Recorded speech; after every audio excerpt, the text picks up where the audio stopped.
Il coro Magnificat domani domenica si esibirà nel concerto che si svolgerà al Teatro della Valle dei Templi, la cover dei Pink Floyd Legend. Ecco, voi parteciperete fattivamente, un impegno sicuramente importante, la vostra presenza in una band così importante. Sì, un evento sicuramente straordinario, unico. Siamo stati invitati come coro insieme a tanti cori che in Italia, nelle varie città in cui Pink Floyd Legend si sono esibiti, sono stati coinvolti. In Sicilia, per Agrigento, per la Valle dei Templi, saremo noi coro Magnificat. Seguiremo diversi brani, in particolare la suite Atom di notevole difficoltà, una suite per coro a 10 voci con orchestra, strumenti. È una musica davvero affascinante, sebbene tanto ardua, che ci ha catapultato in una dimensione sonora e ritmica particolarmente originale. Insieme a lei c'è Il corista, il nostro corista tenore Gerlando Gibilaro. Gerardo Gibilaro. Allora, un impegno sicuramente importante e anche gravoso da un punto di vista professionale.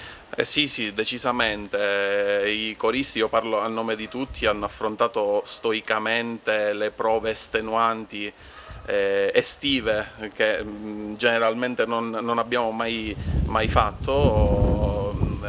Sicuramente è stato un impegno abbastanza gravoso ma entusiasmante.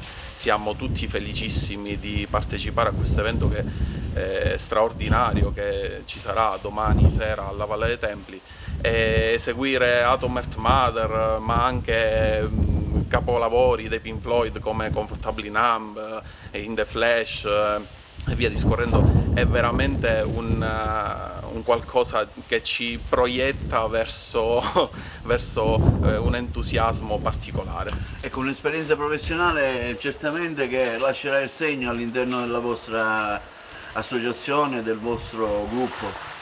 Sì, già da giugno noi abbiamo iniziato a provare, ci siamo confrontati con un'altra realtà completamente diversa dal punto proprio di vista musicale. La musica pop non fa parte dei nostri programmi e quindi siamo felici e stiamo crescendo. Siamo cresciuti anche nel numero perché abbiamo accolto tanta gente innamorata dei Pink Floyd che per l'occasione ha voluto far parte dell'organico. Siamo in 60 a cantare e dopo 2 anni di pandemia in cui l'attività è stata minima, in certi periodi anche nulla, è stato bello ritornare e avere un'importante meta da raggiungere come quella di domani.